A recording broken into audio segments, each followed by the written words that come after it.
तो शिक्षक संगठनों को और जो ये खासकर यूनियन बना करके बिहार के उच्चतर जो शिक्षा है, मानक शिक्षा था, उसको बर्बाद करने में लोग लगे हुए थे। इनके संगठन के ऊपर एक करारा प्रहार है।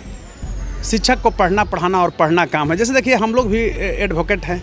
बीइंग एडवोकेट, जब LLB की डिग्री लेकर के यहाँ बच्चे आते हैं एडवोकेसी के क्षेत्र में, तो उनको भी बार काउंसिल ऑफ इंडिया का एग्ज़ाम देना पड़ता है। अब कोई वकील कहे कि नहीं हम बार काउंसिल ऑफ इंडिया के एग्ज़ाम को चैलेंज करते हैं, नहीं देंगे, ये मूर्खता भरा सवाल है। सक्षमता परीक्षा का जो आयोजन किया जा रहा था, उसमें शिक्षकों के लिए ये साफ था कि भाई आपको हटाया नहीं जाएगा। ये सरकार क्लियर कर चुकी थी, लेकिन परीक्षा तो देना ही पड़ेगा, क्योंकि जब तक आप परीक्षा नहीं देते हैं तो राजकर्मी का दर्जा नहीं दिया जाएगा। इसमें सुप्रीम कोर्ट ने जो आदेश दिया है उसके बाद भी कोई कानूनी प्रक्रिया बचा हुआ है? अब क्या प्रक्रिया है? जब डिसमिस तो डिसमिस, अब तो जा भी नहीं सकते हैं। दूसरी चीज़ सुनिए, क्या और बता रहे हैं। बीएड का जब उस समय ऑनरेबल जस्टिस अनिरुद्ध बोस साहब थे और जस्टिस सुधांशु धुलिया की बेंच ने यह आदेश दिया था कि बीएड वाले को प्राथमिक विद्यालय में बहाली नहीं होगी, तो मैंने ही कहा था कि नहीं होगा, इसलिए कि सुप्रीम कोर्ट का ये डिसीजन है। बिहार सरकार कितना ठग रही थी, कोर्ट में तारीख पर तारीख बर्बाद पैसा कर रही थी, सब तरह से लॉस हो रहा था, और हमने कहा था कि नहीं होगा और नहीं हुआ। तो सुप्रीम कोर्ट का फैसला है, डिसमिस पिटीशन हो गया। इसको कहते हैं फटकार लगाना। हम लोग इस लहजे में पत्रकारिता के जगत में आप लोग कहते हैं कि डांट करके भगा दिया, कि बेवजह आप कोर्ट के समय बर्बाद कर रहे हैं। आप जाइए। सुप्रीम कोर्ट ने नियोजित शिक्षकों को बड़ा झटका दिया है। सुप्रीम कोर्ट ने फैसला दिया है कि जो भी नियोजित शिक्षक हैं उन्हें अब सक्षमता परीक्षा देना होगा। हमारे साथ पटना हाईकोर्ट के जाने माने अधिवक्ता हैं doctor Kaushalendra Narayan. Supreme court में क्या फैसला हुई है कल? धन्यवाद। सुप्रीम कोर्ट में फैसला तो यह हुआ है, मैं स्पष्ट रूप से कह रहा हूं कि सुप्रीम कोर्ट ने फटकार लगाया है शिक्षकों को, शिक्षक यूनियन को। ये लोग गए थे और शुरू से आपको पता होगा, बार बार मैं कहता था कि शिक्षक को सक्षमता परीक्षा देना ही पड़ेगा। उसी के पक्ष में भी मैंने शिक्षकों के खिलाफ यहाँ फैसला आया था, तब ये लोग सुप्रीम कोर्ट गए, क्योंकि ये जो ACS थे शिक्षा विभाग का, वो के पाठक जी, उनका लाया हुआ यह ऑर्डर था। तो जब ये सुप्रीम कोर्ट में गए पटना हाई कोर्ट के फैसले के खिलाफ, सुप्रीम कोर्ट के जस्टिस बीबी रत्ना साहब और जस्टिस उज्जवल भुवन जी की बेंच ने फटकार लगाया।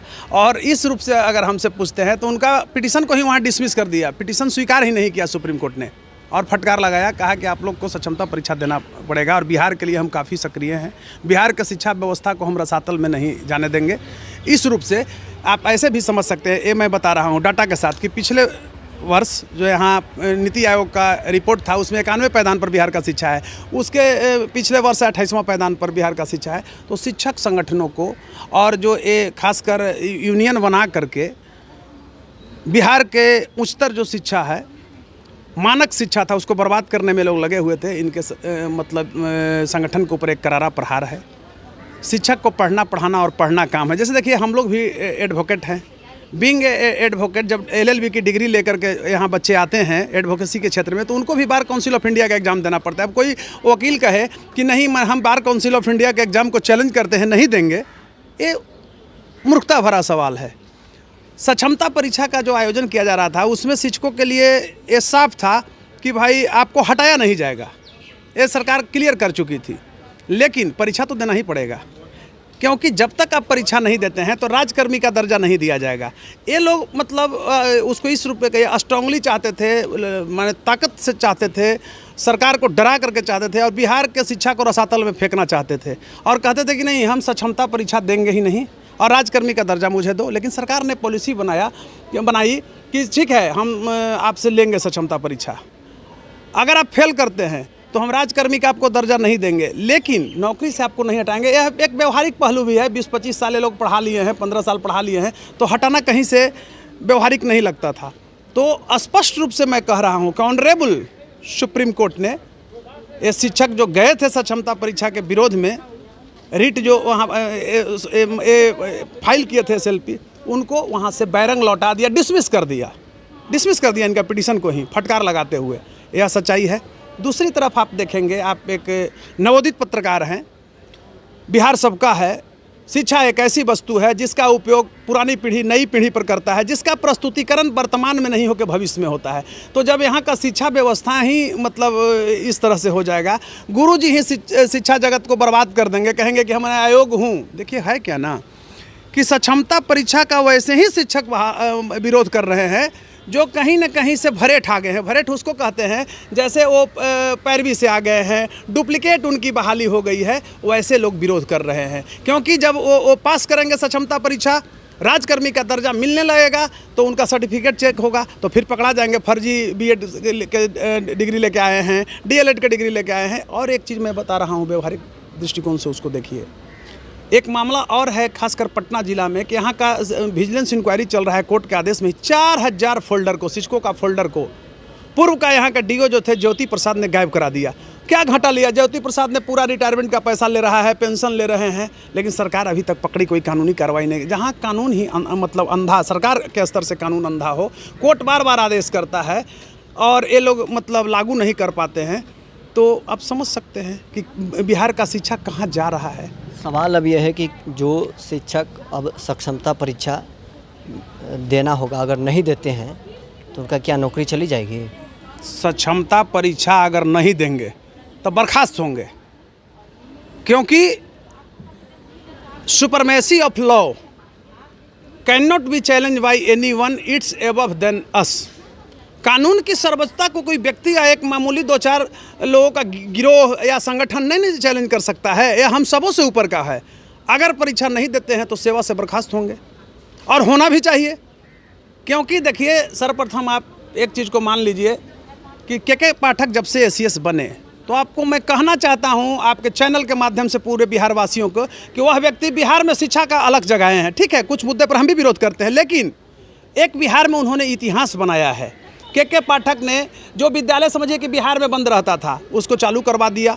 दूसरी तरफ ये शिक्षक लोग 11 बजे 11:30 बजे जाते थे विद्यालय और 1 बजे भाग जाते थे। के पाठक ने रेगुलराइज कर दिया। अब ये डर से 7 साढ़े 7 बजे, देखिए के पाठक का डर नहीं है, उस पद का डर है। शिक्षा जगत का एसीएस का पद का इतना वैल्यूबल था, उसका डर है कि ये लोग सही समय पर अब विद्यालय जा रहे हैं और सही समय पर लौट रहे हैं। एक और इसमें मुद्दा आया है बिहार के परिदृश्य में है कि ऑनलाइन शिक्षक अगर अटेंडेंस जो नहीं बनाएंगे, अब ऑनलाइन अटेंडेंस आ गया है, नहीं बनाएंगे तो बर्खास्त होंगे। इसके डर से भी कुछ शिक्षा जगत यहाँ के लोग जो हैं वो खुश हैं, और शिक्षा का शैक्षणिक व्यवस्था जो है कुछ पटल पर आ रही है। यही शिक्षक ना लेबोरेटरी अपग्रेडेशन घोटाला बिहार में किया। ये लोग गुरुजी लोग, हेडमास्टर लोग डीओ से मिल करके और केमिकल खरीदा है कॉपी कलम के दुकान से, इंटरप्राइजेज के दुकान से। और दूसरी चीज़ है कि वो खरीदना था केमिस्ट एंड अग्रिस्ट के यहाँ से। सामान अपग्रेडेशन के पैसा ये लोग खा गया। 20 फरवरी 2020 को मैंने ही जांच का आदेश कराया था। ऑनरेबल जस्टिस उस समय संजय करोल साहब और जस्टिस एस कुमार थे, उन्हें दोनों की बेंच थी, उन्होंने आदेश दिया था। वर्तमान सरकार कूड़ेदान में डाल दिया उस आदेश को, कोरोना के बहाना बनाकर आज तक डाला हुआ है।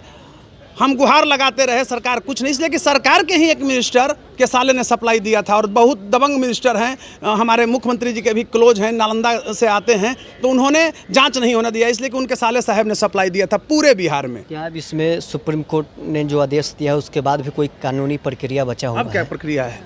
जब डिसमिस तो डिसमिस, अब तो जा भी नहीं सकते हैं। दूसरी चीज़ सुनिए, एक चीज़ और बता रहे हैं। बीएड का जब उस समय ऑनरेबल जस्टिस अनिरुद्ध बोस साहब थे और जस्टिस सुधांशु धुलिया की बेंच ने यह आदेश दिया था कि बीएड वाले को प्राथमिक विद्यालय में बहाली नहीं होगी, तो मैंने ही कहा था कि नहीं होगा, इसलिए कि सुप्रीम कोर्ट का ये डिसीजन है। बिहार सरकार कितना ठग रही थी, कोर्ट में तारीख पर तारीख बर्बाद पैसा कर रही थी, सब तरह से लॉस हो रहा था, और हमने कहा था कि नहीं होगा, और नहीं हुआ। तो सुप्रीम कोर्ट का फैसला है, डिसमिस पिटीशन हो गया। इसको कहते हैं फटकार लगाना। हम लोग इस लहजे में पत्रकारिता के जगत में आप लोग कहते हैं कि डांट करके भगा दिया, कि बेवजह आप कोर्ट के समय बर्बाद कर रहे हैं। आप जाइए, नेतागिरी को अभी बंद कीजिए, आपको पढ़ना पढ़ाना काम है, पढ़ाइए। सक्षमता परीक्षा के नाम पर आप नेतागिरी मत कीजिए, और हम बिहार को बर्बाद नहीं होने देंगे। देखिए, टेक्निकल त्रुटि है, कोर्ट जान रही है। शिक्षक लोग इतनी अपनी मर्यादा को घटा लिया है आज के डेट में। अभी आपको बता रहे हैं, यहाँ चुनाव 2 प्रक्रिया का चुनाव होता है, स्नातक और शिक्षक एमएलसी का। शिक्षक एमएलसी के पद पर गुंडा मवाली माफिया को ये लोग चुनाव जीताता है, और शिक्षक लोग, मैं बता रहा हूँ, 40,000 50,000 पेमेंट ये लोग के मिलता है, 20-25 हज़ार तो मिनिमम मिलता है। ये लोग अपना वोट एमएलसी में बेचा है, जिसमें 2-2 हज़ार रुपया 4-4 रुपया भी लिया है। तो किस शिक्षक की बात करते हैं? अब वो शिक्षक हैं कहाँ? अब तो भाई आ गए हैं उठ करके कहीं से।